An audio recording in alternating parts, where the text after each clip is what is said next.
Wow! క్యా bath high! ఈ video చూసిన వెంటనే నాకు గూస్ బంప్స్ కాదు, గూస్ పింపుల్స్ వచ్చినాయి. మీకు గూడా గూస్ పింపుల్స్ వస్తాయి ఈ వీడియో చూస్తేనే. ఒక్కసారి వినండి. బాబా, చక్రం బాబా ఏం చెప్తున్నాడో వినండి.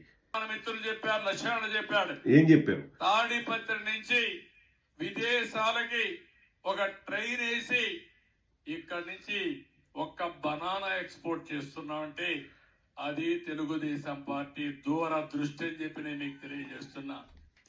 మా యూకేకి కూడా వస్తూ ఉందట ట్రైన్. తాడిపత్రి నుంచి పాకిస్తాన్, ఆఫ్ఘనిస్తాన్, అలాగే Iran, Turkey, eastern European countries, Germany, Paris నుంచి యూకేకి వస్తుందంట. అసలు నాకు నచ్చింది ఏంటంటే ఆ వీడియోలో అది తెలుగుదేశం గొప్పతనం అంట. ఏది ట్రైన్ వేసారంట విదేశాలకు తాడిపత్రి నుంచి. అసలు రైల్వే అన్నది సెంట్రల్ గవర్నమెంట్ వాళ్ళ అధీనంలో ఉంటుంది. ఏమో అవన్నీ మనం పట్టించుకోవద్దు. చంద్రబాబు ట్రైన్ వేసినాడు అంతే. మీరు కూడా అదే మైండ్లో పెట్టుకోండి. ఆ ఫ్లోలోనే ఉండండి. వారే వా! బాబు ఈజ్ ఎ విజనరీ.